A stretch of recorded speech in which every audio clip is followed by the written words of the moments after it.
Action. ഇന്ന് ഞാനും കുട്ടികളും വൈകിട്ടൊന്ന് നടക്കാനിറങ്ങിയതാണ്. വേറെ എവിടേക്കുമല്ല, ഞങ്ങളുടെ തറവാട്ടിലേക്ക് തന്നെയാണ്.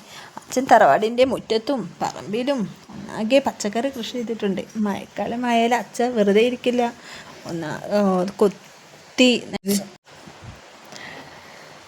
ഈ കാണുന്നതൊക്കെ വെണ്ടയാണ് കേട്ടോ. ഈ വെണ്ടേൻ്റെ അപ്പുറം കണ്ടതൊക്കെ വെള്ളരിയാണ്. അതിന് പറമ്പ് മൊത്തമുണ്ട്. ഇനി ഇത് കൂടാതെ മുറ്റത്തും തൊടിയിലും ഒക്കെ അച്ഛൻ കൃഷി ചെയ്തിട്ടുണ്ട് കേട്ടോ. അച്ഛൻ മാത്രമല്ല, ഈ വീടിന് ചുറ്റുമുള്ളവരൊക്കെ കൃഷി ചെയ്യും കേട്ടോ. മഴക്കാലമായാലും ആരും വെറുതെ ഇരിക്കില്ല.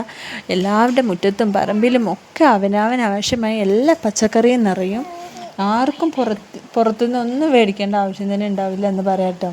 പിന്നെ ഇലയാണെങ്കിലോ ഇല സമൃദ്ധം, മത്തൻ്റെ ഇല, മുരിങ്ങ. ഇതുകൂടാതെ പയറിൻ്റെയും മഞ്ഞൾ, പയർ, പടവലം ഒക്കെ ഉണ്ട് കേട്ടോ. അച്ഛൻ വളമിടുന്ന തിരക്കിലാണ്. വീഡിയോ എടുക്കുന്നത് അച്ഛൻ കണ്ടിട്ടില്ല കേട്ടോ. അച്ഛൻ കണ്ടാലേ അയ്യോ. അച്ഛൻ ഇപ്പോൾ വെണ്ടയ്ക്ക് വളമിടുകയാണേ. പയറും പടവലും ഒക്കെ ഉണ്ട് കേട്ടോ. അതിങ്ങനെ കായ്ച്ച് നിൽക്കുന്നത് കാണാൻ എന്ത് രസമാണെന്നറിയോ. ഒക്കെ ആദ്യത്തെ പറിക്കാനായിട്ടുണ്ട്. അപ്പോൾ ഇന്നത്തെ വീഡിയോ ഇത്രയേ ഉള്ളൂ. അച്ഛൻ്റെ പച്ചക്കറി വിശേഷമായി. ബായ്. അടുത്ത വീഡിയോയിൽ നമുക്ക് വീണ്ടും കാണാം. ബായ്.